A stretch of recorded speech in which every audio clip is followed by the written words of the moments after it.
They don't even know me. They didn't know me yesterday, but they're going to remember me tomorrow. They don't know who you are. And as long as you carry yourself with confidence, like it carries so far. You just Mhm. have to know that you are worth it. You know your worth and you just have to stand behind it.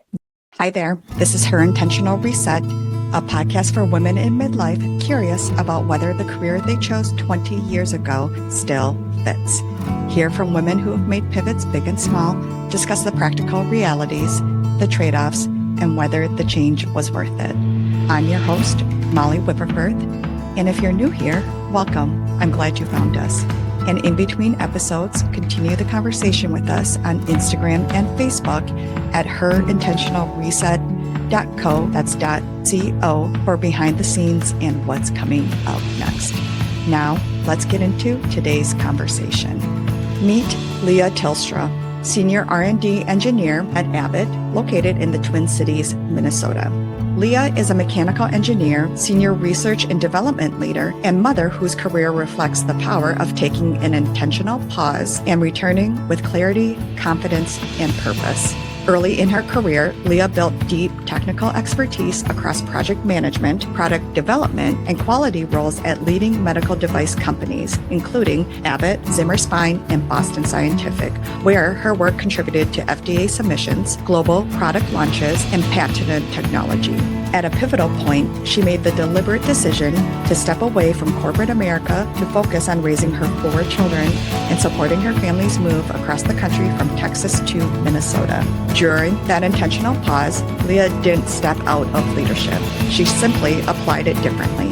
She served as president and program director of a nonprofit school, ran small businesses, coached middle school athletes, and strengthened the organizational communication and emotional intelligence skills that are often invisible on a resume, yet critical in leadership roles. When Leah chose to return to corporate America, she re-entered with a renewed sense of direction and confidence in the value of her non-linear career. Today, she is a senior research and development engineer at Abbott, leading complex, high-impact initiatives across global medical device operations in the TAVI space, testing artificial heart valves. She is passionate about reframing career pauses as intentional seasons of growth and helping women recognize that stepping away does not diminish professional worth. It reshapes and reprioritizes it. I'm so glad to have Leah here.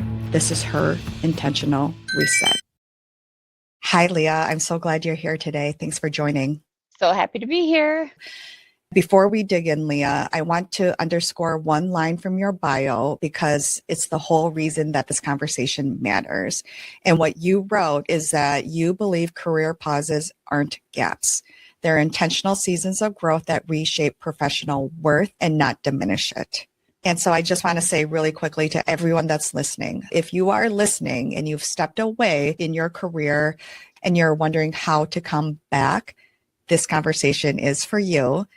And if you're listening and you're still in corporate, but maybe you're thinking about a pause or maybe you're thinking about a career pivot, this conversation is still for you because Leah has some great insights for both sides.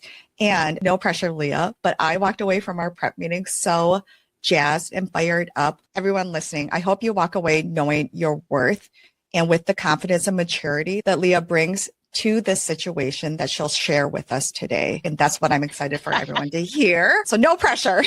Great. Sounds good. So Leah, let's start back from the beginning before you decided to step away, just at high level. Tell us, what were you doing? And then what was the situation that you decided to step away from your career? Sure. So I was working down in Austin, Texas as a product development engineer at Abbott Spine. I was actually loving my career, loving everything that I was doing. My husband was in grad school down at UT. So he was the one that originally moved us away from Minnesota. We're both from Minnesota. And yeah, we were loving life, enjoying life. And I was a very, very motivated, career-driven woman. And I was an engineer. So I was in a very male-dominated field as a mechanical engineer. So I was bound and determined. I was like, I am going to make it to the top. My husband, he was doing grad school. He was going to get his master's, his PhD. So I had plenty of time to start my career and really launch it to where I wanted to get it. And we started our family a little bit sooner than we were anticipating. So down in Texas, we really didn't want to be doing that in that realm because we had no family around. So lo and behold, here we are. We got 2 kids. I'm still working full time. My husband's in grad school. So it was single parenting at best. And he was gone all the time. So I was forced to be doing the running. I was working. I was doing all the things. And, I kind of looked at that life and was like, okay, both of my kids are in daycare. And I was feeling guilty. I was feeling like, what is the point of having kids when they're being sent to this daycare, which I loved the daycares. I love that there's options out there for people that have to do that. That's just what it is for some people. And that's what we needed to do. But I also was really like considering, is this really our path? Is this what I want to do for my family? And my husband, I knew he had a limited amount of time at school. And by the time he was done, it was 5 years in, I kind of was like, okay, we are at a pivotal moment in our life. Both of our kids were getting to that point where I really wanted to spend time with them. And we needed to make that decision. He was going to be looking for jobs. So we were like, okay, where do you want to go next? I basically am okay stepping back if he wanted to launch his career, because I felt like I got to that point in my career where I was working my way up at Abbott from an entry-level engineer all the way up to a senior within a few years. So I was like taking those steps, and I was taking them rather quickly. But ultimately, my husband got a job with 3M, and they were relocating family. So at that point, I was like, oh, okay, we need to sell this house, buy a house, move the entire family across country. And somebody had to do that. Like, that's project management 101. I needed to do that. And he wanted to start his career. So I had to take that step back in my career. And it was not something that was taken lightly. And I did take it and was not overly thrilled with it, because I was not the person that ever aspired to be a stay-at-home mom. That was not something that I ever dreamed of doing.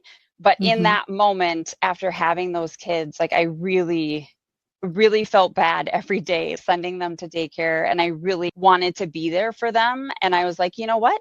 This is okay. Like, I just need to take it step by step. So I told myself 5 years, like, I'll give it 5 years. In 5 years, I will reconsider and maybe look back into career. That was the original plan. So you're moving your family from Texas back to Minnesota, and that was the catalyst to take the time off. So then what happened to the original plan? I mean, the original plan ended up being extended many years, but in the time that I was at home, I didn't actually just like stay at home with my kids. After the move here, I mean, that transition itself, like just buying and selling a house out of state, in and of itself was a full-time job. And then I got here and I had to look for a preschool. So I'm looking locally where we bought our house, looking for preschool. And within like 1 week of being at this preschool, somebody approached me and was like, do you want to run this preschool? And I'm like, no, like, I wasn't anticipating running a preschool. So anyway, lo and behold, here I am now running this preschool. And I did that for a few years. And I felt like that was the work itch that I needed. So it fulfilled that bucket of work that I needed to keep me motivated. And it also like benefited my kids, right? Like, my kids were attending this preschool. I got to know everybody at the preschool because I was fully immersed. So I felt like it benefited everyone, but it also was a full-time job. So here I am, like, going to director conferences, like how to be a director of a preschool. I have no idea how to do this. Like, how do you run a nonprofit? I have no idea how to do this. I'm an engineer. I don't know how to do any of this stuff. But I took it as a job, right? Like, this was what I did. I was staying at home and I took it seriously. Yes. And that's the thing that I think everyone needs to understand, is that even though you took that intentional pause, you then started working at this nonprofit. Did you have your other 2 kids when you were in that role? Because you have 4 kids total. Yeah, I have 4 kids total. So at the time that I was at the preschool, I only had 2 kids, but then I was pregnant with my third.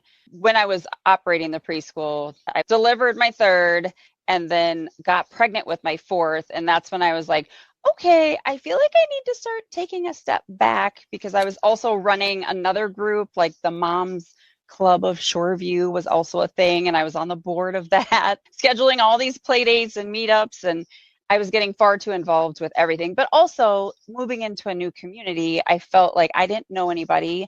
And when you leave corporate America and all you know is people at work, there's like a loneliness that sinks in. Like you move to this community, you have these two kids, you're pregnant, like you just want connection, and you don't have that, right? Like I didn't have a group of people that I connected with on a daily basis where you get that when you go to work. Like you go to work and it's just proximity. Those people at work, those Yeah. are your people. And Yeah. when you're a mom and you're at home, it can be very isolating if you don't force yourself outside of your four walls. There's a community center that's in Shoreview, and I would go there literally every single day, and I'd try to go the same time every day. And that's where I started meeting a bunch of people. And I would, I started this other group called like Moms Night Outs. Like, so I would plan something once a month for moms of the neighborhood. And eventually, like, I started building that community myself. So I consider that my work community was people that I fostered around me. Then it did become like work for me in the social setting of the mom umbrella. You also had another side business as well, because I think this shows a lot of your personality and your drive, where you stepped away from your career, but I see it being channeled in all these other avenues. What was that other business that you started while you were at home? Yes, I ended up starting my own little business because I was a casual seamstress my whole life. And my daughter, one of my daughters is a really, like, she's a sensory kid. So everything like seams, tags, anything that touched her would like actually ruin her day. So underwear, for example, would really bother her because those seams on the inside would just drive her bananas. So I ended up started making underwear for her, and I would actually sew the underwear inside out so that the seams wouldn't touch her. So I ended up starting a business making underwear. It started with just making them for her, and then I started making my own underwear because I was sick of Victoria's Secret. I felt like the gusset part that goes in between your legs, I felt like it was getting a little too narrow for my body after having 4 children. So I widened it, and I was making underwear that were like yoga pants. I didn't use elastic. I was only using fabrics. So I actually built a business off it, and it was called Alter Shigo. And right now I'm sad that I don't have time for it. I still will on occasion sew for people. And eventually when my kids got a little bit older, I let them be part of it, and they would help me cut and they would help me sew when they got old enough. Then what were the circumstances that made you want to consider going back to corporate America? So after, I would say 5 years, I did consider going back to work again. But I will say I started looking into different companies, and it wasn't engineering, but it was more like technical report writing. But that's when I did find out that I was pregnant with my fourth. So I kind of just like succumbed to, okay, I think this is going to be another 5 years. So I was going to give myself until my youngest was in kindergarten, which would be a 10-year hiatus from work, or retirement, I called it.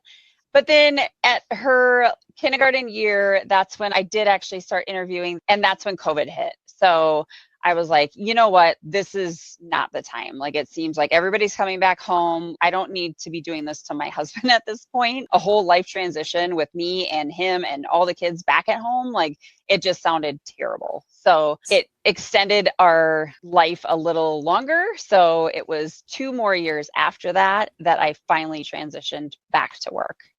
Yes. And you have the best transition story. So tell me what you were doing when you transitioned back, and then what you ended up doing to get back. I had been retired now for 12 years. I'm like, okay, I kind of need something at this point. So I did start working very, very short period of time, flash in the pan. I was working at a pharmacy, and I was literally just pill counting. And before I left work, I was an R&D engineer. So before I had that role, though, I also was a process development engineer. I was in the clean room a lot, so I knew a lot of clean room, like ins and outs and whatever. So at this pharmacy, they wanted to set up a clean room so that they could start doing some compounding of drugs.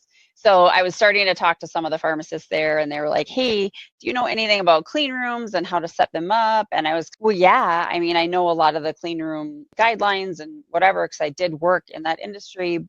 So I started kind of consulting with them just very briefly, just like, hey, this is what I do know. And then I was like, oh, that just opened up the wound of like, oh, maybe I actually do want to work. And now I'm like getting paid like as a farm tech to count pills, but I'm really like thinking about this clean room. How do we set this up? I'm thinking about it full time, right? Like I'm like counting pills, but thinking about this and kind of like working with them. I'm like, no, I know that I'm worth more than this. So I really was only there for a few weeks until I was like, okay, I need to actually go back to work full time. So I started doing the interview process again, and I got to back up the train just a smidge. So when I was interviewing 2 years prior, before COVID, when you were thinking about going back. When I was thinking about going back, that's when I was doing some interviewing with big corporations. And I was interviewing for full-time jobs, but I was also being very forthcoming saying, hey, I'm available, but I'm only available 70%. I will only work 9 to 2 or whatever it is. I'm not interested in working full time because I have this life now with my kids. I want to make sure that I'm not pulling away from my husband's career. And I also want to make sure that I'm not taking away from my kids, because my kids only know me home now. So I wanted to be fair to them. And I also knew what I was worth. So I was interviewing for these jobs and saying that I wouldn't work full time, but I was available part time. And I was rejected for 6 different jobs. And I had never in my life been rejected for an engineering job ever. So I was a little bit miffed by that. I was like, okay, like here we are trying to get all these women in tech and, you know, let's support all these women going back into the industry, or let's be flexible with women. But I felt like it just wasn't there because I had been gone for so long, and they were like, no, we really need a full-time person. So I just knew, you know, fast forward now to the 12-year gap, I'm like, okay, I need to go in and I just need to rip that Band-Aid and just go full time. And just knowing how corporate America works, I felt like I had to just dive in, find a job full time, and just get in there first. I started looking around, and I felt like I couldn't go into R&D because research and development, I feel like you have to kind of keep up with the pace of where's the market at, what are we looking at new technology wise, and I just wasn't there. So I started looking into quality engineering, which I felt like that doesn't really change a whole lot. You follow a process, you enforce the process. So I felt like I could really get into that and be super effective right away. So I ended up landing a job full-time at Abbott, and I really wanted to work back at Abbott because I left Abbott and I was really happy with the company itself.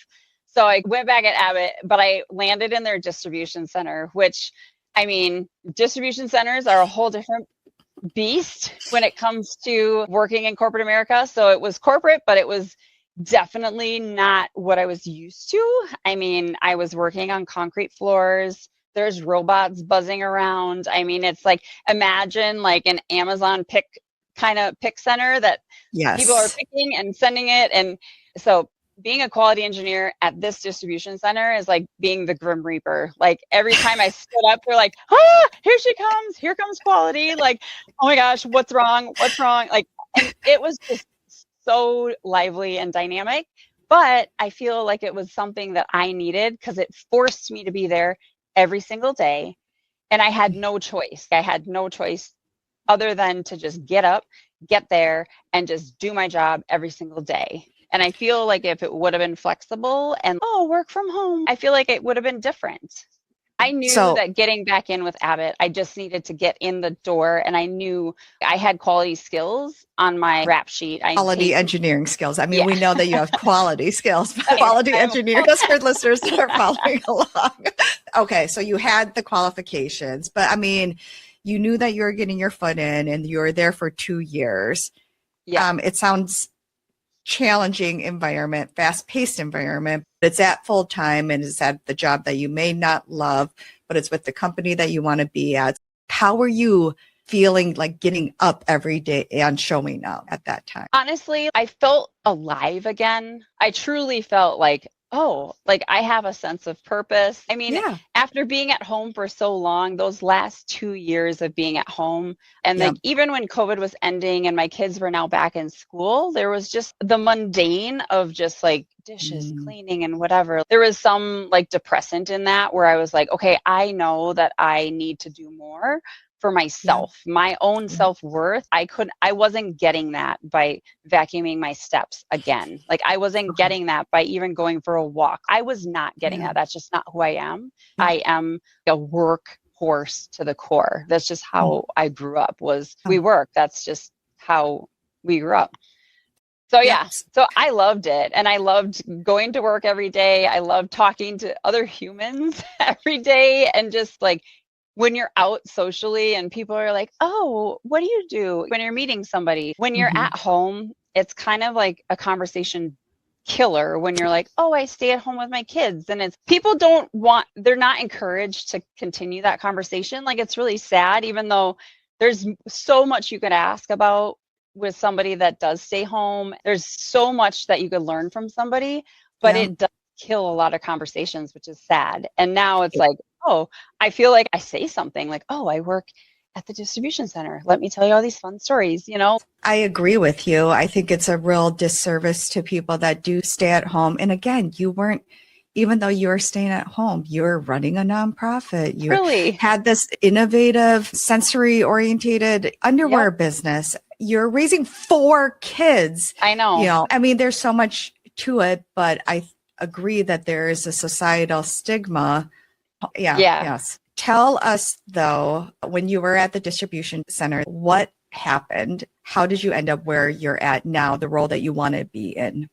Yeah, sure. The distribution center, as I was saying before, is a super dynamic place. And by the time you're at work at 6 a.m., 7 a.m., there's already 100 emails of different business units yelling at you. Like multiple chains of command are like, my product's more important, get that out the door, da da da da da. Somebody's yelling at me. I'm not happy with how they're treating me. So I'm like, who does this person report to? So I look in the org chart and I look up their chain of command and I find my old cube neighbor from Austin, Texas. So this guy used to be on some of my project teams in Abbott Spine back when I was in Texas, and we were cube neighbors. So I was like, oh, is that really him? So I messaged him. I'm like, oh my gosh, is that really you? So when I left Texas, he also left Texas, went to a different state. I went to a different state. He's not on social media. So we lost contact for 12 years. And then he also went to a different company. And now he came back, I came back, and we're both at the same company. So he kind of was like, wait, what are you doing in quality engineering? And why are you at the distribution center? And I was like, I don't know. I don't even know if I want to be working right now. Like, I just came back to work out of retirement because he came to my retirement party back in Texas. So he knew I retired. I'm like, I just came out of retirement. So I'm just testing the waters. And he's like, well, you need to get out of quality. So he knew my skill set. He knew everything I had done at Abbott Spine. So he was like, no, your skill set is getting underutilized there. I need you to be coming back into research and development. I need you in my team, somewhere in my org or somebody else's org where they can utilize your talent. So he had been talking to me for a year at least, and then something Okay. opened up within his group, and it was the perfect combination. Yes. So the group that I'm in now combines quality and research and development. We're kind of like the liaison. And it's been a great transition. I've been in this role now for 2 years and I love it. Like, I love that I have this sense of purpose. I love going to work. And now it's not as crazy as the distribution center, but I feel like the distribution center kind of geared me up for work life. It was that Band-Aid. You had to rip it off and it hurt right away. Mhm. It kind of set the tone for like, what does it look like for mom at work? And it had to be that way. Like my husband and I had to shift our schedules where he had to go to work super early. I went to work Mhm. a little bit later and then he'd come home early and I'd come home later. So I told him there's one thing I will not do anymore, and that's cook dinner. Like I will do everything else, but I will not cook dinner. And I want somebody home when the kids get on the bus, and I want somebody home when kids get off the bus. So I don't want them to see something different there. We had to make those sacrifices, and I felt like the distribution center was like perfect for that because there was Okay. no choice. I had Mhm. to be there. And now it's slightly different because my schedule can be a little more flexible.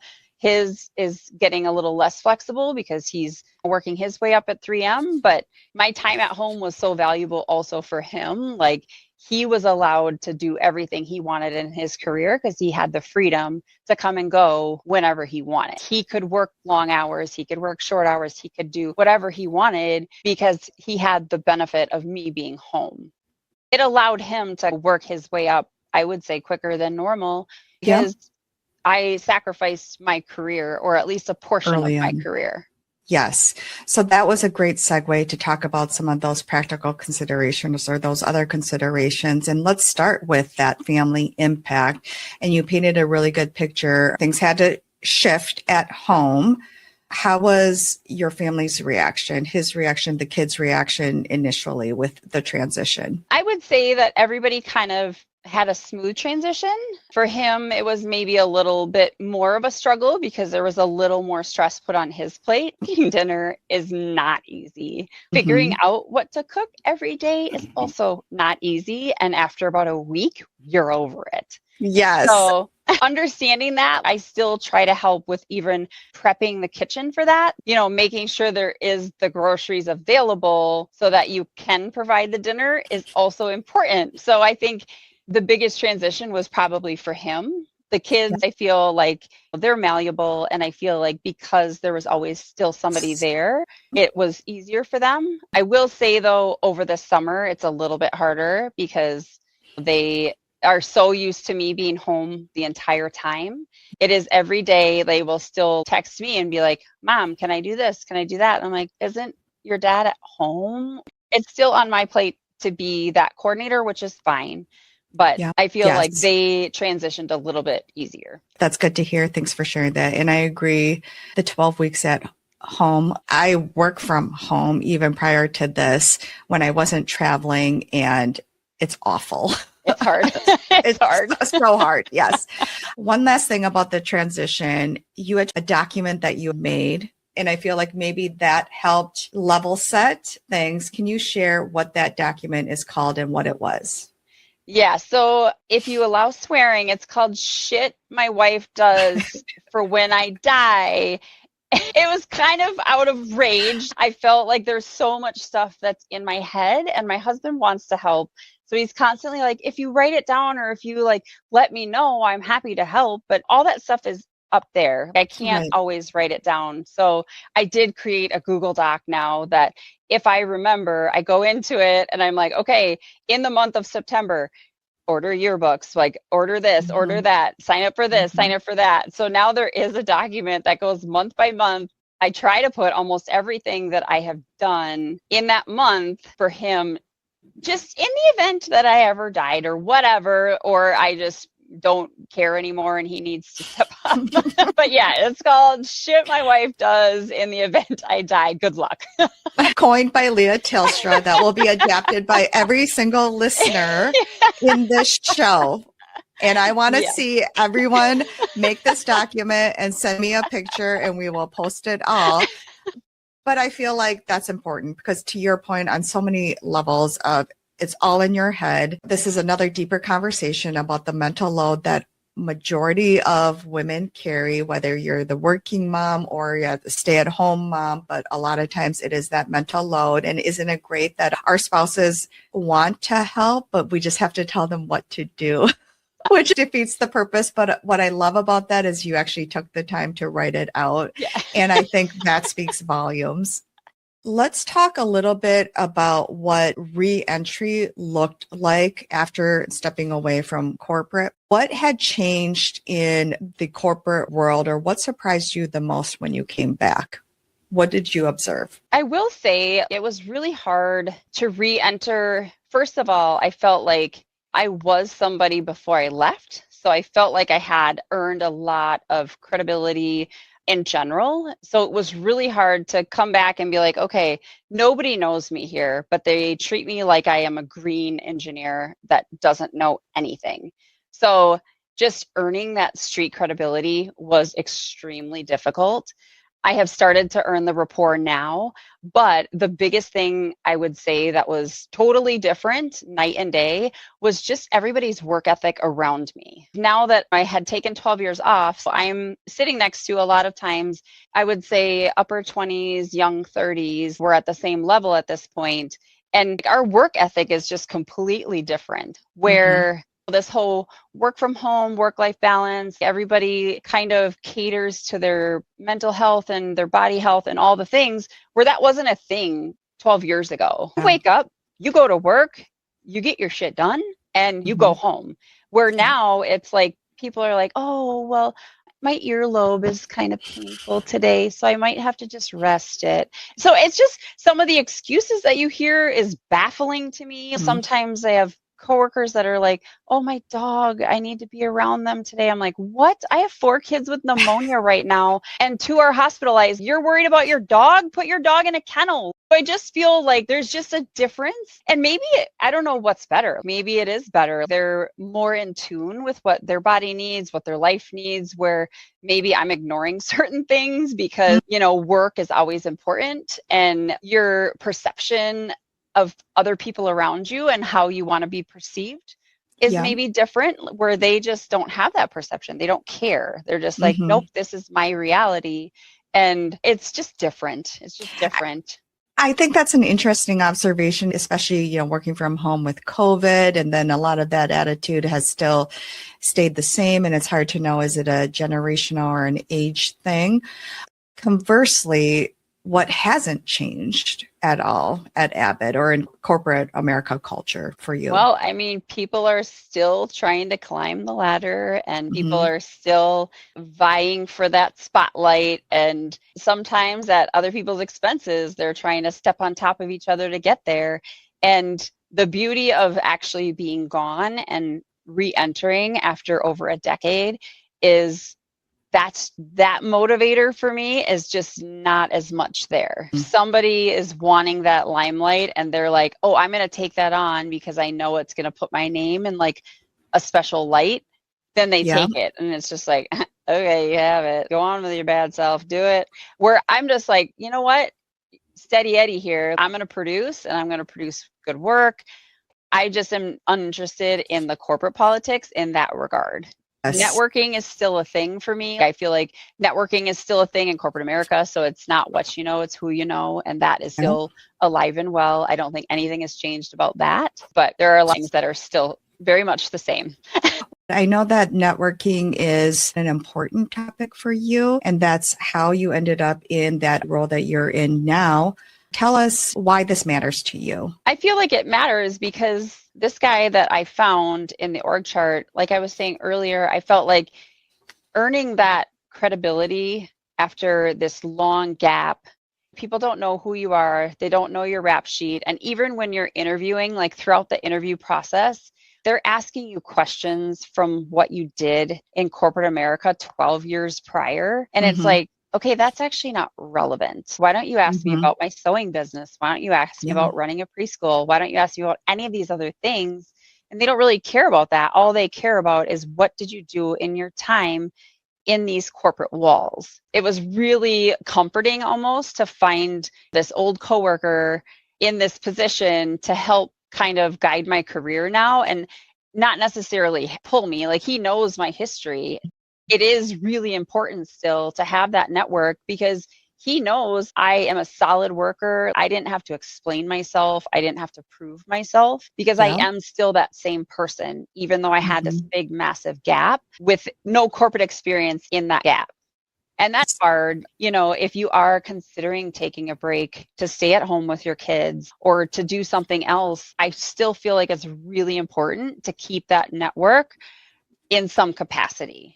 Because you never know when those bridges are going to come back and you never know when worlds are going to collide again. And imagine if that relationship wasn't what it was, imagine if I had burned that bridge 12 years prior.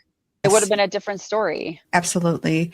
And share what you're doing on your end with continuing to build that community and networking with other peers. At Abbott right now, I am part of a group called WSTEM, so Women in STEM, and I'm one of the co-chairs of our outreach within Abbott. I do a lot of volunteering there, and I do like to mentor a lot of coworkers. I have coworkers reaching out quite often, actually, that'll be like, hey, can I meet with you just to talk to you about your time at home? I've had many conversations at Abbott just about what that looked like and how did I make that transition. I'm more than happy. And that's like actually a passion of mine now. And I've been on the circuit. Like I do have a mentee at work that I meet with at least once a quarter.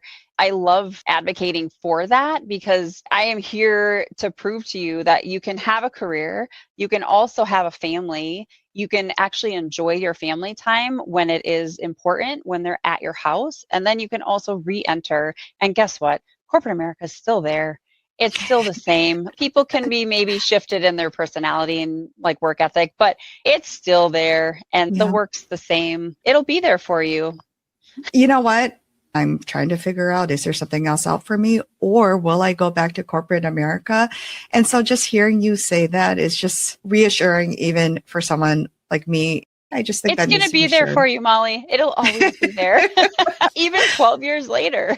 Exactly. Yes. Well, and let's talk about that too. 12 years later, coming back with that, you bring maturity. Your perspective has changed too. So who is the version of you that shows up now? She's a different person. She still has the same work ethic, but my perspective has shifted. I recognize that work is always going to be there. And actually, after having 4 kids and managing them all at home, I would say I'm actually more efficient with my time as well.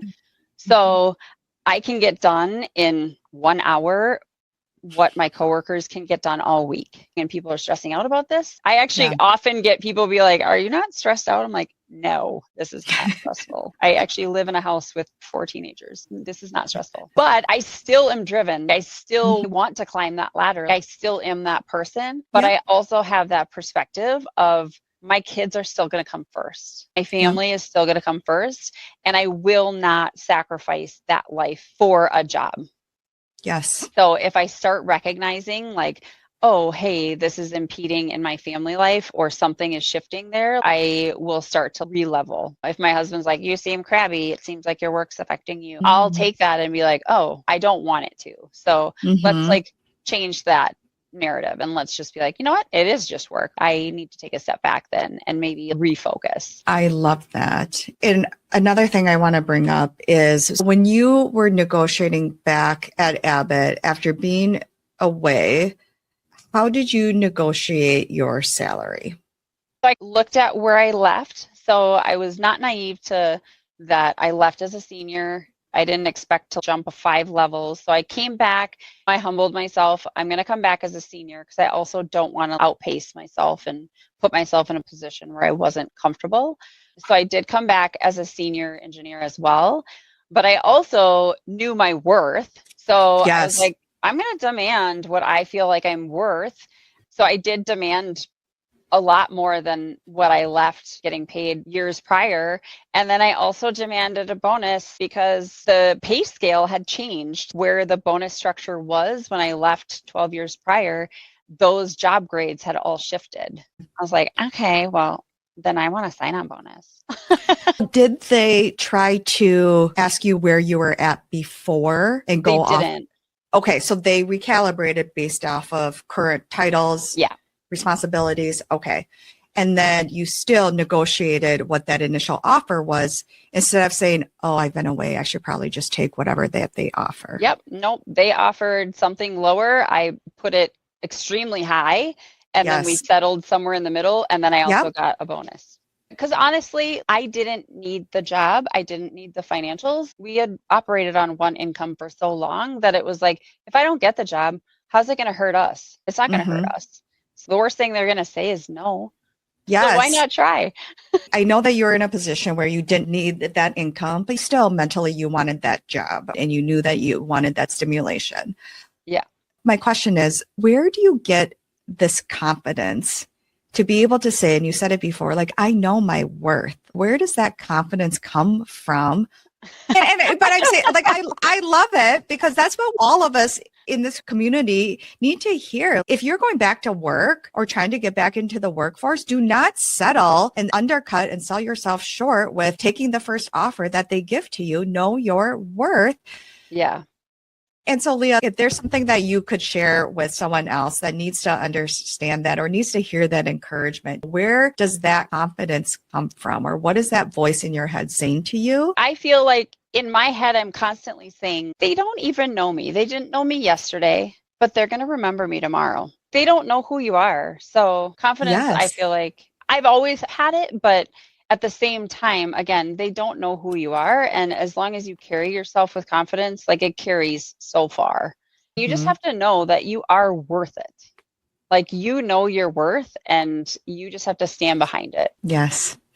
Say it one more time. They didn't know who I was today, but they'll remember me tomorrow. I love it. Did you That's come like up? my huge slogan. So it is a funny little side story. I said that when I was door knocking in Austin, Texas, trying to find a job, I literally would research all these biomed companies and I would find who was the CEO of the company. And I just walk into the door and be like, can I speak to blah, blah, blah, whoever the CEO was? And they'd be like, do you have an appointment? I'm like, no. And they're like, okay. So I actually met with many different CEOs, and I had one of them in particular that was like, who are you? I'm like, well, I'm just from Minnesota. I just moved to the area and I was just looking for an engineering job, and I figure I just would come door knocking. And they're like, I mean, that is not a typical engineer. I'm like, yeah, but you didn't know me yesterday, but you're going to remember me tomorrow. And he's like, what in the actual, who even are you? And that guy legit gave me a job on the spot as a contractor because I told him, I was like, I want a job at Abbott and I will find a job at Abbott, but I'm just, need a job for now. And he was like, okay, what do you want to get paid? Like, who? I just want to hire you, and you should actually be in sales and marketing. Like, you should not be an engineer. This is not a typical engineering thing to do. Everyone, that will be our step 2 in the Leah manual after we do our shit that our husbands need to know that we do. Yeah. Thanks for sharing that, Leah. Okay, so any other financial considerations with returning back to work? Know your worth, negotiate. Yeah, negotiate. And then honestly, for the first couple of years, because we were not used to the secondary income, I wanted to play catch up on my own 401k. And so I just took 25% of all of my pay and just put it into my 401k for a few years, just because I wanted to build up quicker. And honestly, it was just like bonus money for us at that point. Yeah. Any trade-offs since you've gone back to the workplace? The biggest trade-off now is that, now with my daughter, she's graduating, she's about to go to the Air Force Academy. I just feel like there are moments now where I'm like, oh, I wish I didn't have this everyday full-time work that I was committed to. There are trade-offs. So I do feel drawn to both areas right now. Sometimes I feel like I'm failing in all areas of life right now, where I feel like I need to be there for my daughter. She's only got 8 weeks left at home. So part of me, I struggle daily with that. And I do feel like I run on an empty tank every single day because I wake up and it's a constant marathon all day long. But then part of me just sits back and is like, you know what? This is a moment in time where it's not going to be like this forever. So my kids are going to be gone now in 6 years, and then it is what it is. I'll be happy to have work to fill my time. So I just need to kind of shift my mental state in those moments and just be like, nope, it's actually fine. So that's the trade-off, is I feel like I do feel slightly underwater in all areas of life right now. Kind of sometimes feel it at home. I kind of sometimes feel it at work. I feel it with my friends, where I'm like, do I even have friends? I don't even have time for any of my friends right now. I sometimes will email my friends or text my friends and be like, are we still friends? Do you still like me? And they're like, yeah. I'm like, well, I just don't have time to hang out with you, but I still like you. We're still friends. That's the biggest trade-off. Yeah, you're juggling a lot. Yeah. Congratulations with your daughter getting Oh, accepted into the Air Force Academy. I definitely understand how there's times where you have lots of big personal milestones going on. And then on the flip side, there's things at work as well. So hopefully they don't yeah. always collide at the same time. Yeah. What is one thing that you wish employers better understood about hiring people who've taken a career pause? I really wish that they would not focus on what their past corporate life was, and they would focus more on like, what did you do to develop your skills in that pause? Like we gained so many more valuable skills in that pause, I feel like, that I wish they would focus more on that. When they are interviewing, I almost wish they had a different set of interview questions for that. Like, not tell me about a time when you had a coworker. I wish it was more like more relatable to somebody's life when Yeah. they've had a pause.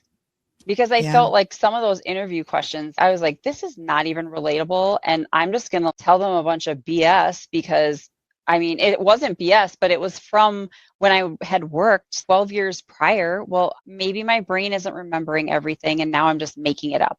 I don't know. Like Yeah. I was being as truthful as I could be, but I felt like my interview skills weren't as honed because I was trying to pull from the depths of my brain from over a decade ago. But in the meantime, nothing was being asked about your leadership skills, running the Right. nonprofit, things that you were Yeah. doing Tell me to, how you started your business. Like, tell me yes, where that came from. I had one interviewer from, I'm not even going to name the company. I will never work for that company because that interviewer asked me, tell me the definition of Ohm's law. And I'm like, what the what? Let me get Google. I actually said that. I'm like, let me just Google that for you because I'm sorry. I took college in 2004 as when I graduated. It's yes, 2020 right now. I'm not yes. going to remember that. It was just an arrogance thing. I didn't appreciate that. And I was like, that was really rude. Yes. Well, you know what? And on that note, instead of you internalizing that, like, I can't believe I didn't know that, you flipped it Yeah. around and you're like, no, it's not on me. It's on him. Yeah. Rude. So Yeah. yeah, just dumb questions like that. So I wish companies Yes. would flip the narrative for people that have taken those pauses. And understand that there is other skills being built as well Yeah, too for in that sure. time. What would you say to a mom if they have been out for however long, wants to find a career, but maybe terrified or maybe struggling? What would you say to them? I mean, for me, it literally started with something very small, at the pharmacy. Yeah. Start with something small to see if you have that drive and that itch still in you. Mhm. Because I think it would have been different if I didn't have that itch when I was at the pharmacy. I think it would have maybe ended differently. If I would have had I don't want to, if I had the ick, then I Yeah. probably maybe wouldn't have liked being back full time. But because that drive was there for me, then it really motivated me to go back. So I would encourage them to just find something small, kind of maybe in their field that they're looking at, and just Mhm. see if it's even there. Yeah. Good advice. What are some of the strengths, Leah, you think have helped you achieve everything that you have and help you ultimately get to the role that you wanted to be in? I would say number one skill is being organized. Basic project management skills are literally what drives success in being at home, in my work life, honestly. And I would say like networking is huge. So being personable, energetic, and actually like having the confidence, all of that together is what has helped me. And Yes. just not being afraid. Like I am just not afraid of people that I don't know. I know that is hard for some people, but I just don't get afraid. I'm not afraid of people that are in high places. I will walk up to them and just like, hey, how's it going? Because again, they didn't know me yesterday, but they might remember me tomorrow. I just Yeah. am not afraid of status. I'm not afraid of any of that. That has definitely helped me. I love that. And I definitely see that in you. Additionally, I think that sometimes how we see ourselves is different than how others see us. And most of the time, women, especially, we undersell our strengths. I want to Yeah. share what Laura Bale, a friend of yours, had to say. Leah shows up for other people. She is fierce in her love for family and friends and everything she puts her mind to. She consistently goes after what she wants, whether in personal life or work, And I am so proud to call her a great friend. Oh, that's awesome. Yes. Laura. What comes up for you when you hear that? It's how I would view myself, and it's kind of how I would expect her to answer, actually. And isn't it good to hear that she still likes you? Yeah, If you may have not seen her for a while. She is one of my friends that I'm constantly like, hey, are we still friends? Oh. She's always like, oh my gosh, Leah, stop. Well, everything that she said, I definitely see in you, even just in this short conversation. So I'm so appreciative that you're here today, Leah. All right. So we're moving on to our rapid round because we are not all just career women, just some real life quick questions. You ready? Yeah. Okay. In terms of family, you got 4 kids. Do your kids do chores? Yes, absolutely. Since they were 2. Is allowance tied to it? Absolutely not. Okay. So what are their chores? So we have a rotational chore chart that every person has at least like a 10 or 15 minute chore every day. So someone's got regular dishes. Someone has the dinner dishes because those are horrendous. You have to hand wash all the pots and pans, whatever. And then somebody has the dog. Give the dog food and water, scoop the poop because our dog goes in a litter box. We have a small dog. She's litter box trained. She's kind of like a cat. Oh, wait, pause a minute. Sorry to interrupt. But my first thought is, of course, you would have trained your dog to do that. Of course, because guess what? She's small and sometimes it's just easier. So we don't have to rush home. And then the other one is vacuum the rugs and vacuum the kitchen. And then that person also has to feed the birds and take the trash out once a week. What's your philosophy with allowance not being tied to it? We have the same rule.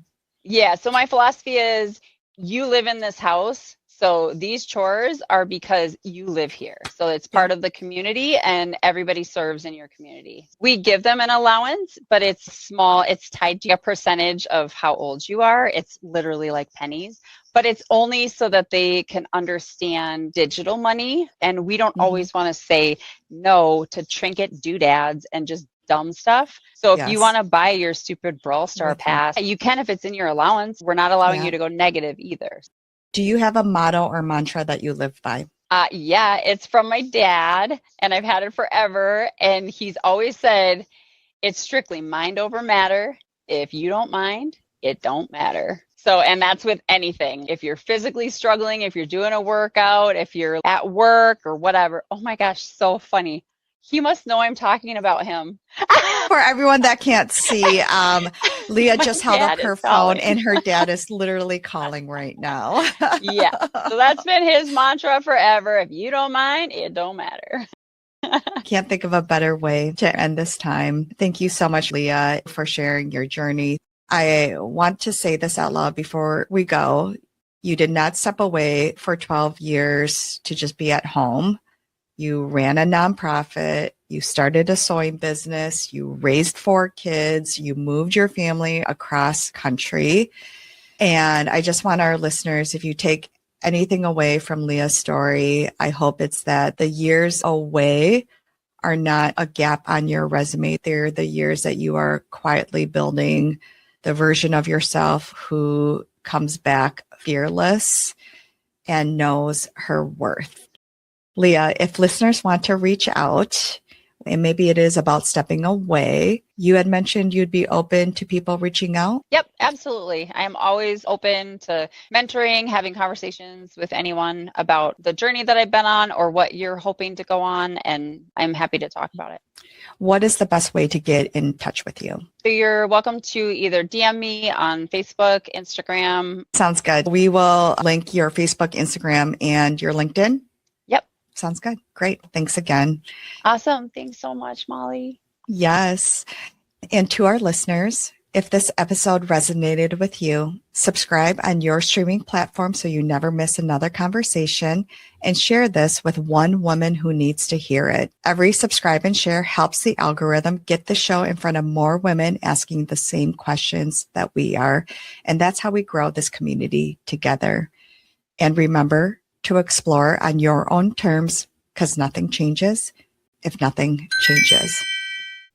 I want to tell you about something I'm genuinely excited about. This episode is brought to you by Her Intentional Resets Pay It Forward sponsorship, supporting independent women-owned businesses.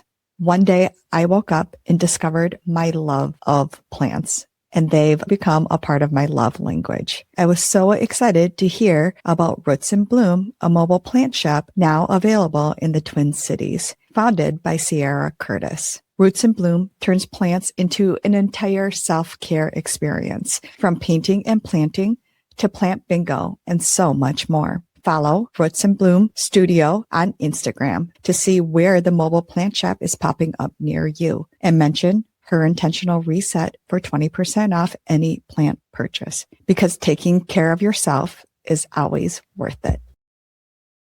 And to the loyal listeners, these are my after show reflections. I loved this conversation with Leah.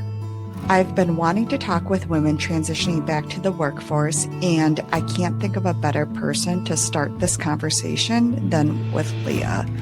Wouldn't you love to bottle her confidence like perfume and spritz it on yourself whenever you needed it?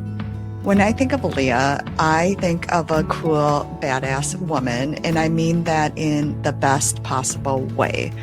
I want some of her swagger and her badassery. I don't even know if that's a real word, but I'm making it one, and Leah's picture is going next to that definition. What I love about her is that Leah knows her worth, and she doesn't put herself down or get intimidated in rooms where people don't recognize what she brings. In fact, she figures if they don't recognize it, that's on them, not on her. And as a recovering people pleaser, someone who has spent years worrying what other people would think if I said this or did that, I needed to hear that. So, my biggest takeaway in this conversation with Leah is simple. Know your worth. Be confident. And if they don't know who you are in the room on that day, make sure they remember you tomorrow. That's a reminder for anyone in any negotiation. I love that when Leah went back to work, she didn't undercut herself by taking the first offer. Whether you're returning to work, transitioning into a new career, or going for that next promotion, again, I know I have the kind of personality that would say yes to the first offer just to show how eager and on board I am. It was refreshing to hear that even if I do transition into something brand new, I don't have to start at the bottom just because I'm new to that field. I'm still bringing 20 plus years of transferable skills, leadership, problem solving, working in complex situations and making them simpler, strong communication and interpersonal skills. Those skills travel with you. And of course, do your research, know what the pay scale actually is, but don't automatically put yourself at the floor of the band just because your most recent experience isn't in that exact role. The other thing I really admire about Leah is how she sets a vision and then figures out a way to get there. She decides what she wants and she makes it happen. From door knocking in Austin or testing the waters back into the workforce with the pharmacy tech job, nothing is beneath her and her ego. Even when you don't know exactly what you want or what the finish line looks like, taking action towards something is the answer instead of overthinking or sitting with anxiety or waiting for the perfect plan. What Leah modeled is just move. You may not know yet what the dream job is or what the next chapter looks like, but action moves you. Sitting does not. 2 quick things before I sign off. Leah mentioned that being a stay-at-home mom can feel like a conversation killer at parties, and people don't know what to ask next. So, a small ask for all of us. The next time we're at a social setting, instead of leading with, "What do you do?" what if we try, "What's something that you're working on that excites you?" That's a prompt I picked up from Vanessa Van Edwards, and it works for everyone. The working mom, the stay-at-home mom, the woman in the middle of a transition. It opens the door for whatever the person actually wants to share. And the last thing, the mental load discussion. Leah's "Shit My Wife Does for When I Die" Google document is genius. And it's also a much deeper conversation that I do not have the clean answers for that piece. For every stay-at-home mom, every working mom, I just wanted to say I see you and I'm in it with you. Funny side note, in the months that I've been building this show, only 2 people have asked me why I'm focused specifically on women in midlife pivots. And I usually talk about because women in midlife, we typically are thinking about our next pivot with our family in mind. We don't want to blow up everything to make a career pivot. We still want to provide that stability and that security and also be able to make a transition that works well for the family. Both times when the conversation gets to the mental load and family logistics and about wanting a career that still works for our family and being able to manage it all, they kind of look at me like I'm speaking a foreign language, which makes up my point 100%. If today's episode got you thinking, I'd love to keep that conversation going. Sign up for my email list at herintentionalreset.com. You'll get the latest episodes as they drop, additional resources from our guests, and access to our community forum coming soon, where women are keeping this conversation going in between episodes. Sign up at herintentionalreset.com. I'll see you there, and I'll see you next episode. Thanks, everyone.